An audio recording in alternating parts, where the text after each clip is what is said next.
One of the simplest ways to live more intentionally and to feel more creative is just to bring more art into everyday life. And you don't need to be an artist to do this.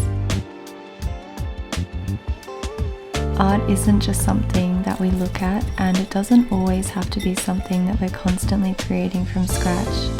It's already in all of the colors and practices that we can trace back over hundreds or thousands of years. It's also in daily rituals and the ways that we appreciate small moments of beauty.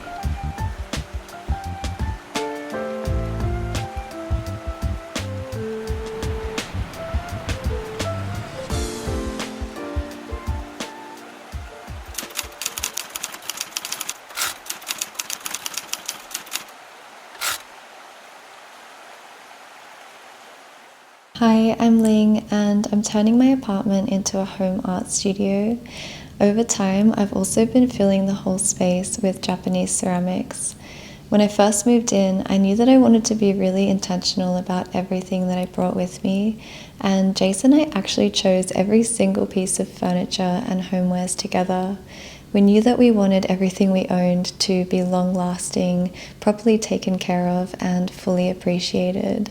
So we looked for lifelong items that we really loved. And it's so strange to say this now, but before we even moved in or had anything properly set up, we'd already found some of our favorite interior pieces from Musubi Kiln. You might recognize Musubi Kiln from my first video about setting up this studio, but they have a huge collection of handmade ceramics and woodworks, and I'm really happy to collaborate with them on this and to share some of my daily rituals with their pieces. The main purpose behind the brand is to connect people outside of Japan with traditional crafts, and I feel like I'm always learning so much more through them. They share a lot of information about the traditions and practices behind every piece, and we can go into that in a bit more detail as we go, but I'd also love to let you know that I will have a discount for their store, and I hope that can help to bring some more art into your space as well.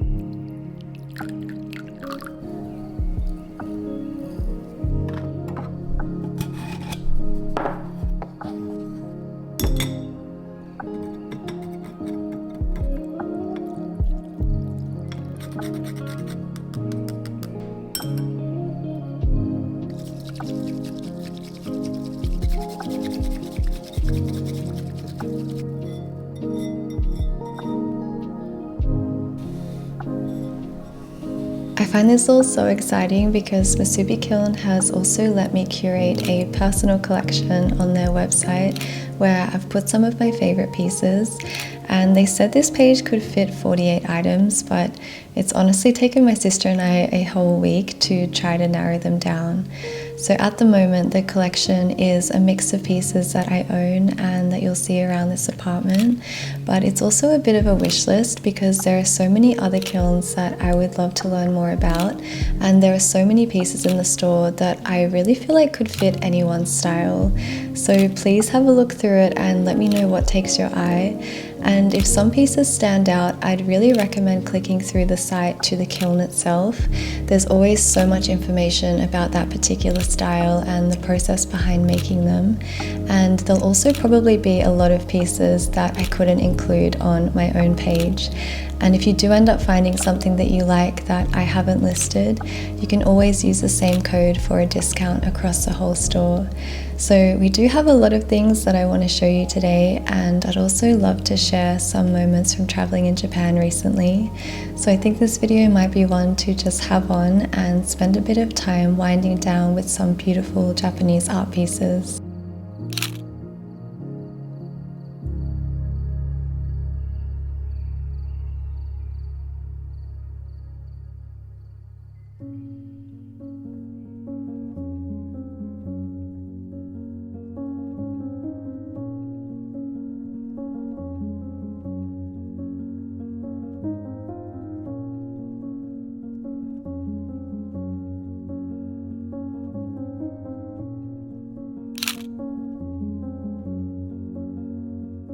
The first piece that I ever picked up from a super kiln is this vase, which we keep in the center of our living room.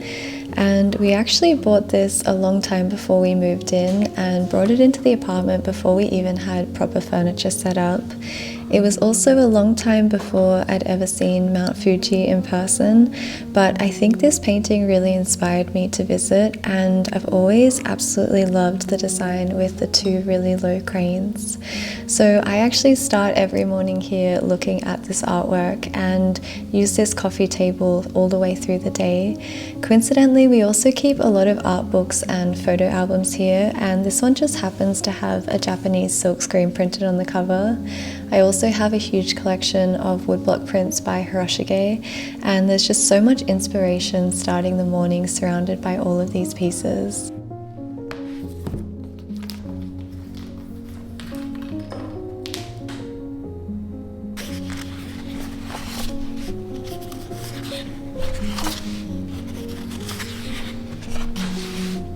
We actually loved this vase and this painting so much that we decided to get a second piece from the same kiln. It has a similar style painting of Fuji and the two cranes, but I think that this shape is so unique. I really love the rectangle vases that you can find in their store. So we keep this one in the main bathroom in our apartment, and I really love when people come over and get to see it. And I think that one really simple way to style this kind of shape is just to collect some dried plants in different seasons, and that way you can change it every few months. I fell in love with Mount Fuji a long time before I saw it. It probably started with paintings and woodblock prints. I've been collecting books of art by Hokusai and Hiroshige for the longest time, and Mount Fuji is in so many of the scenes.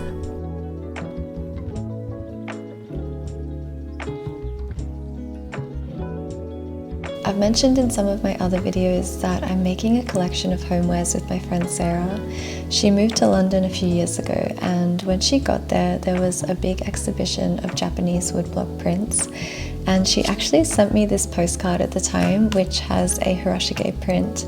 It's got Mount Fuji in the distance, and I think that anyone who knows me has always known how much I'd love to see it one day. So recently, Jace and I got to plan a road trip around Japan. The only problem was that Fuji was hiding.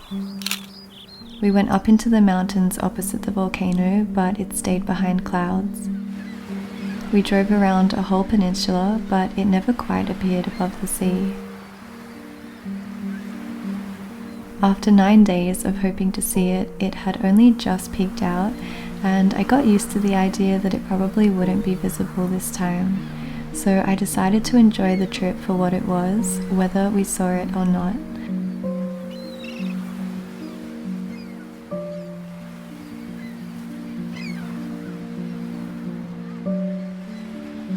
To be honest, the rain before we saw Mount Fuji was not a bad thing at all. It was nice to just be in one place on the Izu Peninsula.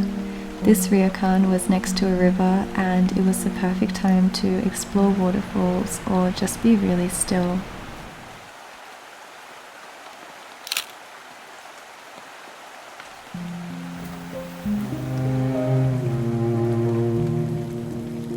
On one of our last mornings, my mum called our room at 5:30 a.m.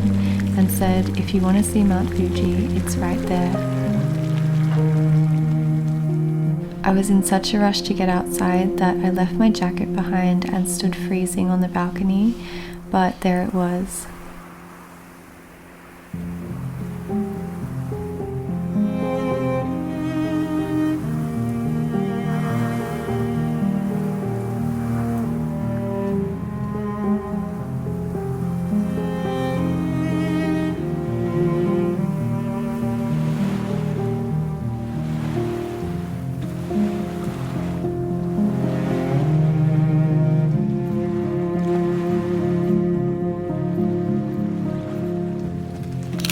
While it was raining so much on this trip, we spent a lot of time in art galleries.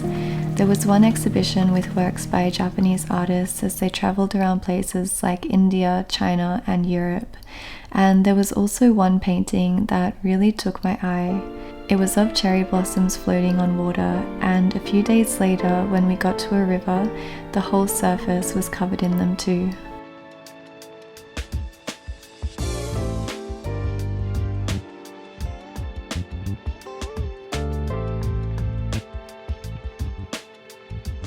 I was really surprised that everything cleared up for the last few days on the trip because it was forecast to just keep raining, and we were also so lucky to see cherry blossoms at all.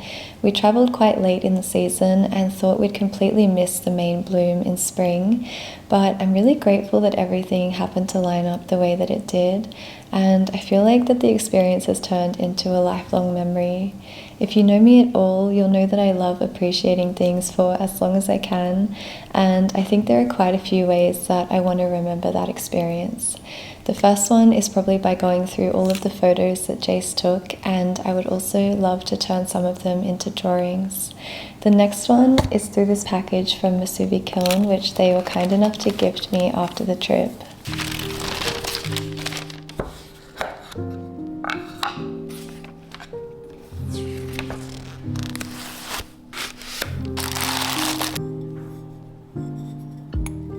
So this is the matcha bowl that they sent, and it has a painting of Mount Fuji completely surrounded by cherry blossoms. I've been making my matcha with it every single morning, and it's just the perfect way to remember the whole trip. I'll also leave a link for you to the hotel that we found because I think it has one of the most unbelievable views of Mount Fuji.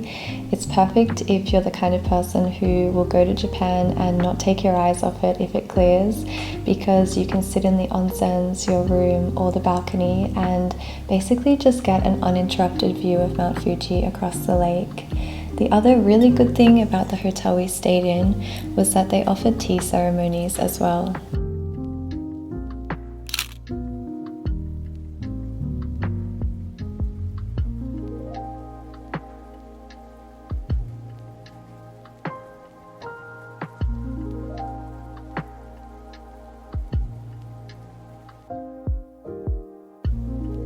Scent is another way that I love to reconnect with memories, and it's one of the quickest ways to go back to them. If you've seen some of my other videos, I mentioned I've been making fragrances for a homewares collection. One of them is based on cherry blossoms. My sister and I tested out so many options, and she created one that we thought fit so well. It's a mix of a sweet cherry blossom, a clean green tea, and a very warm sandalwood. We've been testing the fragrance for quite a few months now, and I've finally gotten the formula right for reed diffusers. Cherry blossom's nice. It's very nice and faint. I'll be able to show you the final result at the end of this year when we launch the brand, which is so exciting. But in the meantime, these illustrations are inspired by hanami, or flower viewing.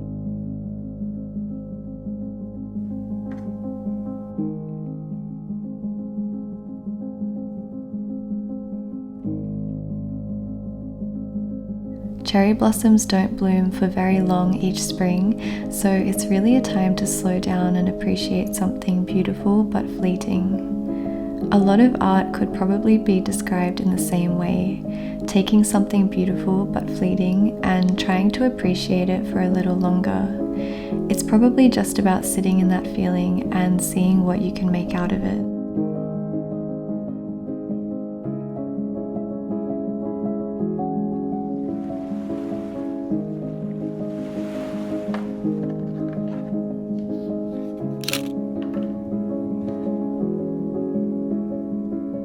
So the main pieces we picked up from Masubi Kiln in the last few years fall into dinnerware and table setting, and I think that's just because we absolutely love to host.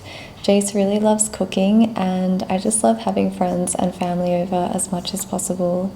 I'd say the fullest times of the year are usually around the festivals, things like Lunar New Year, Mid-Autumn, and the Dragon Boat Festival, where sometimes the apartment actually feels more like a restaurant.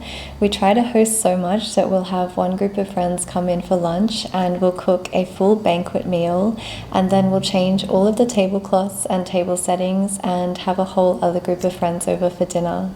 I think the main dishes that we love to make are things like a spicy garlic edamame, a sweet and sour pork, which is my Gunggong's absolute favorite, and it does take Jace like 5 hours to cook, but my Gunggong reckons he can do it better than a restaurant as well. We also love a fried 5-spice eggplant, and Jace has some really classic family recipes like a cucumber salad.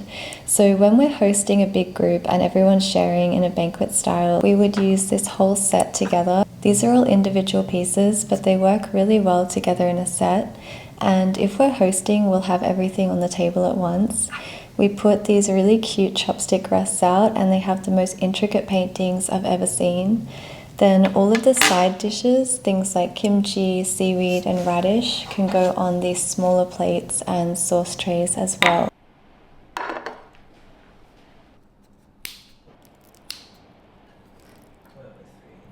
This dish is an artwork in itself, and I'm sure it is just used as a decorative item too, but it's perfect for group settings because you can lay out things like fresh sashimi, or we also love to use it to continue the tradition of chopping up fruit after every meal with our family.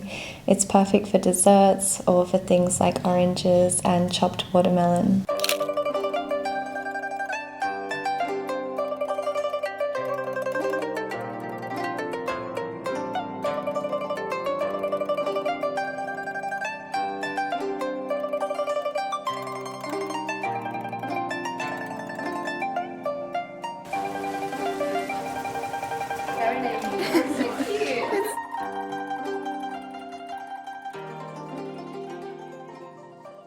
So for everyday dining, especially if it's just Jace and I or a small group of friends, we'll usually use our regular dinner plates and then just fill the table with these smaller ones if there are things that can be shared.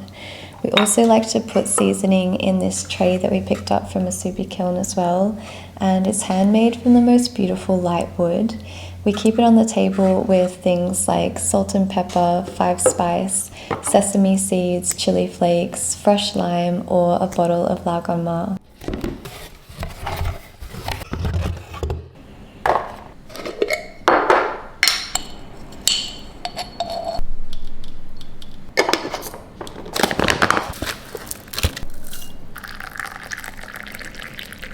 All of these tableware pieces are in a style of porcelain and stoneware which is called Kutaniware, and I think I've just been in love with it ever since I first saw it. I also decided to get some matching jewelry boxes for my sister and I think I've really just found the whole history behind every piece so interesting. From what I've read on Musubi Kiln, Kutaniware dates back to the early Edo period. One of the main techniques is a painting overglaze, which usually features flowers, birds, and landscapes. And it's really amazing that this technique developed in the region.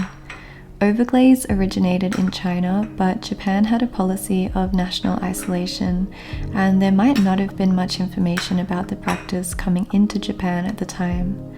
The porcelain that came from China was also so expensive that it was similar to gold. There was only one town in Japan where overglazed porcelain was made, and it required very advanced techniques. But quite far away from it, Kutaniware developed in its own way in the middle of the mountains. The vibrant colours have always stood out to me. There are traditionally 5 signature colours in a Kutani palette: navy blue, red, purple, green, and yellow. At some point, the early Kutaniware kilns also closed for nearly half a century, and not much is known about what happened during that time. But the first pieces became highly prized, and the practice was eventually revived. The kilns that operate today are really preserving a lot of those traditional techniques. Our friends Annie and Dan always give us the most thoughtful gifts, and on their recent trip to Japan, they went to a handmade paper shop. It reminded me that when I was younger, I folded hundreds of paper cranes. I've always been drawn to cranes in art as well, especially in silk screens while growing up. My friend and I are even putting small abstract cranes on the mugs and teacups in our homewares collection. In these ceramics, cranes are symbolic of longevity, and I hope that that's true for the pieces themselves because they really make up our home. I also wanted to mention that you don't need to be an artist to enjoy art, and I think if you ever feel detached from creativity, it could be because we're usually looking at art from a distance. I do really love going into galleries and exhibitions and seeing really incredible artworks, but I think in these settings they're given quite a limited value. You're usually looking in a one-way interaction, and a lot of the focus is on the fame or recognition of the artist or the monetary value of the piece, which can be important in some settings, but art is obviously so much more than that. And I think if you want to live more creatively, the easiest way is to bring creativity and small moments of appreciation into everyday life. And I think one of the easiest ways to do that is to focus more on craftsmanship when we think about art. If we look at things like pottery or woodwork, I love that you can trace particular techniques and practices back over hundreds or thousands of years. And it's kind of wild to be able to connect with that history in everyday objects. I love that I can pour tea or cut up fruit on a plate one morning and trace a particular color back to a particular point in time, maybe when the material first became available or when it became popular and traded. It's like having a piece of history that you could go to see in a museum, but you get to appreciate and use it every single day.